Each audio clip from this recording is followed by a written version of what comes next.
எல்லோருக்கும் வணக்கம். மாபெரும் வெற்றி அடைந்த ஷேர் மார்க்கெட் இன்னைக்கு நண்பர்களே, கரடிகள்னால ஒரு இடத்துல கூட ஷேர் மார்க்கெட்டை அசைச்சு பார்க்க முடியல. கடைசியில் க்ளோசிங்கில் பார்த்தா 557 பாயிண்ட் மார்க்கெட் மேலே ஏறி க்ளோஸ் ஆயிருக்கு. இனி திங்கட்கிழமை அன்னைக்கு இதே மாதிரி ஏதாவது ஒரு இன்ப அதிர்ச்சி வருமானு தெரியல. எதுக்காக ஷேர் மார்க்கெட் இப்படி ஒரு சாலிட் கெயின் கொடுத்துருக்கு அப்படின்னா, ஏதாவது ஒரு மகாராஷ்டிரா எலெக்ஷன் சம்பந்தமாக ஏதாவது நியூஸ் வருமா அப்படின்னு எதிர்பார்த்துட்டு இப்படி ஒரு ரிசல்ட் கொடுத்துருக்கு. இந்த மகாராஷ்டிரா எலெக்ஷன் ரிசல்ட் நாளைக்கு வருது. அதனோட இம்பேக்ட் மண்டே அன்னைக்கு எப்படி இருக்குன்னு தெரியல. நம்ம இன்னும் ஒரு 600 பாயிண்ட் கொடுத்தா வேண்டான்னு சொல்லிட போறோமா? இன்னொரு 300 பாயிண்ட் தான் இல்லைன்னா கொடுங்க. நான் இன்னைக்கு ஓடி போய் ஃபர்ஸ்ட் பார்த்தது எஃப்ஐஎஸ்னுடைய டேட்டா என்ன, அவங்க பையிங் சைடு வந்திருக்காங்களா அப்படின்ற மாதிரி பார்த்தேன். அவங்க பையிங் சைடு வரல அப்படின்னாலும் இது ஒரு நார்மலான செல்லிங். இப்போ ஏற்பட்ட ஒரு நார்மலான செல்லிங் கடந்த 2 மாதத்தில் அவங்க பண்ணவே இல்லை. சமீபத்தில் இன்னைக்கு ஒரு நார்மலான செல்லிங், இதை ஒரு வாய்ப்பாக எடுத்துக்கிட்டு ஷேர் மார்க்கெட் நல்லா மேலே வந்துடுச்சு இன்னைக்கு.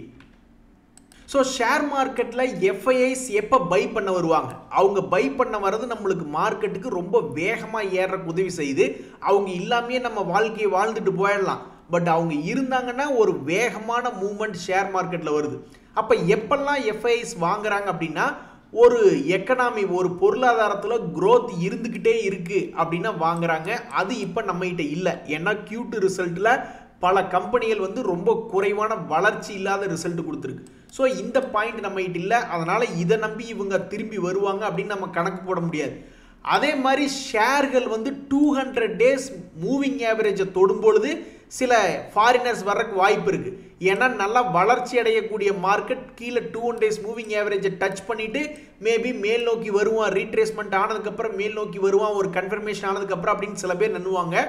அது இன்னைக்கு நிஃப்டி 50 இண்டெக்ஸில் நடந்திருக்கு, சில ஸ்டாக்ஸில் நடந்திருக்கு. பட் பல ஸ்டாக்ஸில், ஒரு உதாரணத்துக்கு ரிலையன்ஸ்லாம் கூட அது மாதிரி நடக்கல.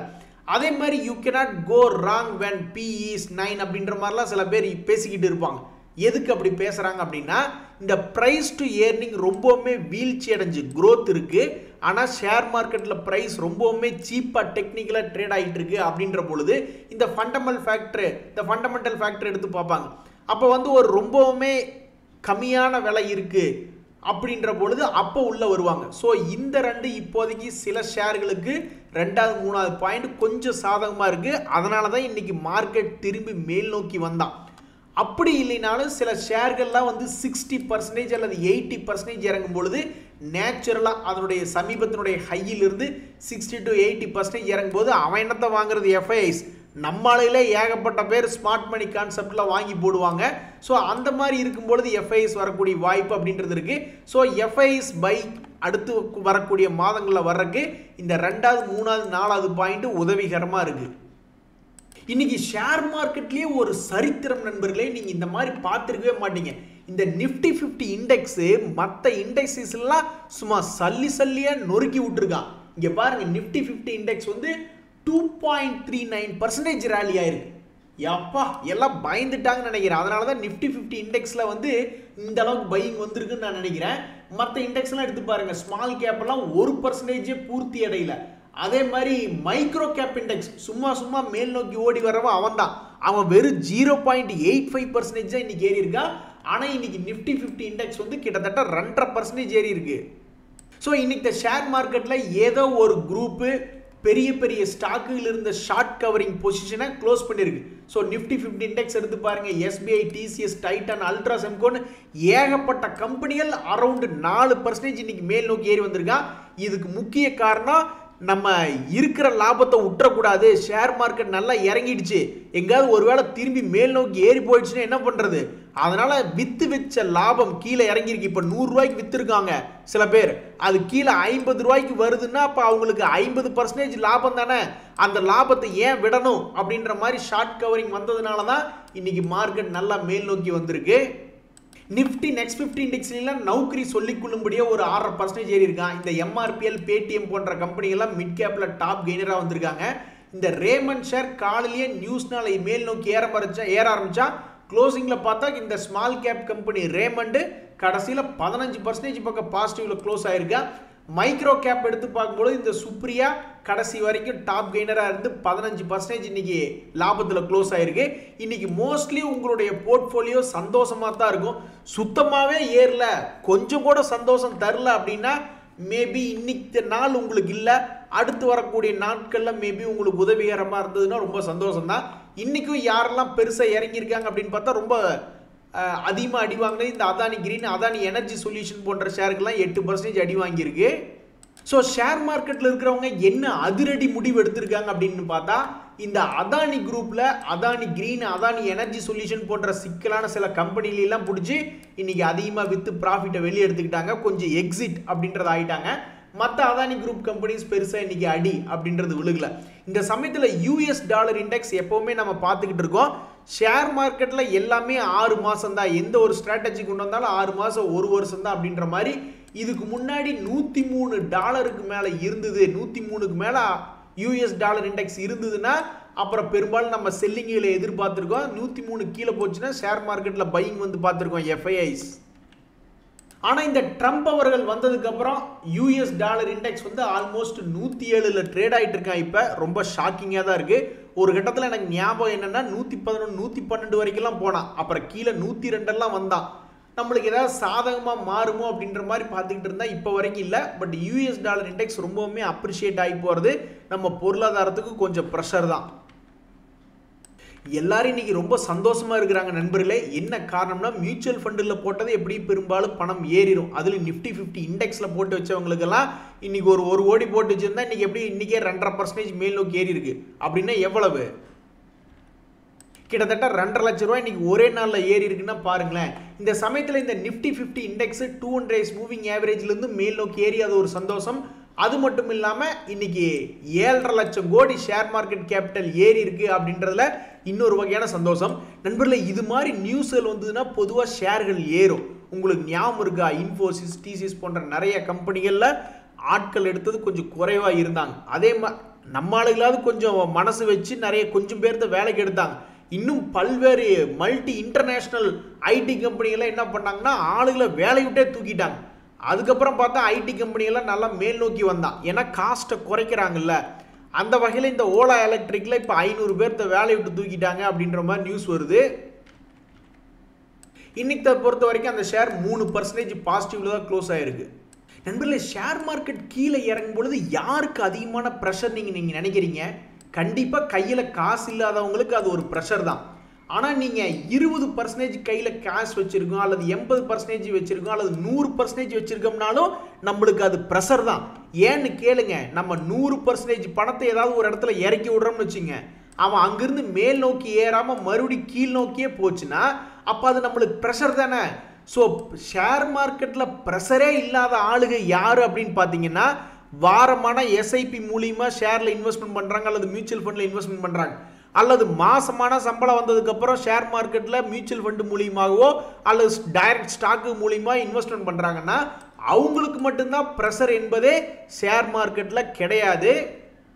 ஸோ சமீபத்தில் ஷேர் மார்க்கெட்டினுடைய வீழ்ச்சியை உங்கள் மனசு தாங்கலை, மனசு ரொம்ப சோகமாக இருக்குது அப்படின்னா உங்களுக்கு இருக்கக்கூடிய ஒரே மருந்து நீங்கள் ஷேர்களை மாசமான சம்பளம் வந்ததுக்கப்புறம் வாங்கணும், இல்லைன்னா மியூச்சுவல் ஃபண்டுகள் மூலியமாக ஷேர் மார்க்கெட்டில் இன்வெஸ்ட்மெண்ட் பண்ணணும். அதுதான் உங்களுக்கு இருக்கக்கூடிய அருமையான மாத்திரை. அதே மாதிரி ஷேர் மார்க்கெட்டில் நீங்கள் பை அண்ட் டிப்ஸ் ஒர்க் ஆகுமா அல்லது செல் அண்ட் ரைஸ் ஒர்க் ஆகுமா அப்படின்ற மாதிரி பயப்பட தேவையில்லை. நம்மளுக்கு ஒரு லோ மட்டும் கண்டுபிடிக்க தெரிஞ்சிருச்சுன்னு வச்சுங்களேன், ஷேர் மார்க்கெட்டில் மொத்தமே 3 டைப்ஸ் ஆஃப் வேவ்ஸ் தான். ஒன்று ஃப்ளாட் சேனல் பேட்டர்ன் அல்லது ரைசிங் ஆகக்கூடிய சேனலு, அப்படி இல்லைன்னா ஃபாலிங் ஆகிட்டு இருக்கக்கூடிய ஒரு சேனல். எல்லா இடத்துலையும் நீங்கள் ஒரு லோவை மட்டும் கண்டுபிடிச்சி இன்வெஸ்ட்மெண்ட் பண்ண தெரிஞ்சதுன்னா உங்களுக்கு அப்பப்போ இறக்கக்கூடிய மார்க்கெட்டில் கூட சிறிய அளவில் லாபம் அப்படின்றது பார்த்துக்கிட்டு போய்கிட்டே இருக்கலாம். இப்போ கூட அதுதான் நடந்திருக்கு. 600 பாயிண்ட் நிஃப்டி ஏறி வந்திருக்கு. எப்படி ஏறி வந்துச்சு? கிட்டத்தட்ட 200 days மூவிங் ஆவரேஜ்லேருந்து ஏறி வந்துச்சுன்னு எடுத்துக்கலாம், அல்லது 5 மாதத்துக்கு முன்னாடியுடைய லோ கிட்ட சப்போர்ட் எடுத்து மேல் நோக்கி வந்திருக்கான்னு எடுத்துக்கலாம். நண்பர்களே, என்றைக்குமே காசு சம்பாதிக்கிறதுக்கு இருக்கக்கூடிய உருப்படியான வழிகளை தான் பார்க்கணும். நம்மளுக்கு லக் இருக்குது இல்லை ரெண்டாவது பட்சம், பட் நம்ம எய்ம் வைக்கிறதே வந்து நம்மளுக்கு லாபம் தரக்கூடியதாக தான் பார்த்து எய்ம் வைக்கணும்.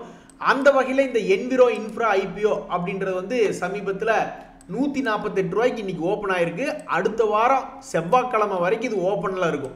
இதனுடைய கிரே மார்க்கெட் பிரீமியம் இப்போ வரைக்கும் 25% ஸ்ட்ராங்காக தான் இருக்குது. கடைசிக்கு ஒரு 10% லிஸ்டிங் கெயின் வந்துச்சுன்னா கூட சந்தோஷம் தான். அதே மாதிரி இதனுடைய சப்ஸ்கிரிப்ஷன் பார்த்தோம்னா ரீட்டைல் இன்வெஸ்டர்ஸ்லாம் இன்றைக்கே ஒரு ஷேர் தான் அவன் விற்கிறேன்றான், ஆனால் 2 பேர் போட்டி போட்டு அப்ளை பண்ணுறாங்க. மற்ற குரூப்புகளும் வெயிட் பண்ணுற விரும்பல. நிறைய பார்த்துருக்கீங்களா? ரீட்டைலர்கள் முதல்ல அப்ளை பண்ணிட்டு அப்புறம் கடைசிக்கு 10ஆவதுக்கு நம்ம அப்ளை பண்ணிக்குவோம் நிறைய இன்ஸ்டிடியூஷன்ஸ் உட்காந்துக்கிட்டு இருப்பாங்க. இல்லைன்னா கடைசி நேரத்தில் தான் டெசிஷன் எடுப்பாங்க. இன்னைக்கு அவங்களுமே ஓடி போய் எல்லாம் போட்டி போட்டு வாங்குறாங்க. ஆக மொத்தம் இன்னைக்கு முதல் நாள்லயே அவன் ஒரு ஷேர் விற்கிறேன்றான் ஐபிஓ மூலியமா. ஆனால் அது அந்த ஒரு ஷேருக்கு ஆல்ரெடி இப்போ 2 ஷேர் போட்டி போடுறாங்க. இப்போத்த நிலவரமே இனி அடுத்தடுத்த நாட்களில் இன்னும் அதிகமாக தான் போகிறக்கு வாய்ப்பு இருக்குது. ஸோ 2-3 வாரங்களாக சம்பாரிச்சு கொடுக்குறதுக்கு வாய்ப்பே இல்லாமல் இருந்தது ஐபிஓக்களில். இப்போ முதல் முறையாக 2-3 வாரம் கழிச்சு இந்த இன்ஃப்ரா ஐபிஓ அப்படின்றது லாபம் சம்பாதிக்கக்கூடிய ஒரு வழியாக கிரே மார்க்கெட் பிரீமியம் காட்டுறான். நண்பர்களே, ஷேர் மார்க்கெட்டில் என்னங்க பயம் வேண்டி கிடக்கு? ஒரு பவர் இருக்குது, எல்லா நம்பருக்கும் ஒரு பவர் இருக்குது. ஒரு உதாரணத்துக்கு பஞ்சபூதங்கள் 5 அப்படின்னா அதுக்கு ஒரு பவர் இருக்குது. அப்புறம் 101, 108, 111 ஏதாவது ஒரு பவர் இருக்குது அப்படின்றாங்க. அப்படி இருக்கும் பொழுது ஷேர் மார்க்கெட்லேயும் பவர் இருக்குது அப்படின்னா கண்டிப்பாக இருக்குது. ஒரு நல்ல லாபம் செய்யக்கூடிய கம்பெனி அவனுடைய சமீபத்தினுடைய ஹையிலிருந்து உச்சத்திலிருந்து 20% இறங்கும் பொழுதோ, 40% இறங்கும் பொழுதோ, 60% இறங்கும் பொழுதோ, 80% இறங்கும் பொழுதோ, எல்லாத்துலேயும் நம்ம கிட்ட பணம் ஒவ்வொரு லட்ச ரூபா இருந்ததுன்னா நம்ம தான் கிங்கு. அவ்வளவு இல்லை, என்கிட்ட இருக்கிறதே 20,000 தாயா வெண்ண அப்படின்ற மாதிரி சொன்னாங்கன்னு வச்சிங்களேன். அப்போ புத்திசாலித்தனமாக பிரிக்கணும். 4,000 5,000 அப்போ 4 தடவை பிரிக்கணும். பணம் எதுலையுமே அது இறங்காத வரைக்கும் பணம் பேங்க்ல இருக்கணும். இறங்க பேங்க்ல இருக்கக்கூடிய எஃப்டியிலிருந்து எடுத்து இதில் போடணும். அந்த மாதிரி பண்ணணும். ஸோ நான் எதுக்காக சொல்ல வரேன்னா, இது போன்ற நம்பர்களுக்கு ஒரு சிறு பவர் அப்படின்றது இருக்கு. கரெக்டாக 20% பக்கம் இறங்கின ரிலையன்ஸ் இன்னைக்கு பார்க்கும் பொழுது ஆல்மோஸ்ட் எத்தனை பர்சன்டேஜ் ஏறி இருக்கான்? 3.5% ஏறி இருக்கான். சின்ன விஷயமா? நல்ல சந்தோஷமான விஷயம், பெரிய விஷயம். அது மாதிரி நண்பர்களே, பல பேர் எதையாவது ஒன்றை சொல்லி டைவர்ஸ் பண்ணி விட்டு அவனுக்கு சந்தோஷமாக தான் இருப்பானு. அது மாதிரி மார்க்கெட் கிராஷ் ஆச்சுன்னா நம்ம வாங்குறோமோ இல்லையோ கண்டிப்பாக எஃப்ஐஎஸ் திரும்பி வாங்கத்தான் செய்வாங்க. ஏன்னா நான்லாம் நிறைய சாஃப்ட்வேர் கம்பெனிஸில் ஒர்க் பண்ணியிருக்கேன். அந்த சாஃப்ட்வேர் கம்பெனிஸில் fund management system, portfolio management system மாதிரிலாம் பண்ணியிருக்காங்க. அவங்ககிட்ட எல்லாம் பணம் கடல் மாதிரி கிடக்கு.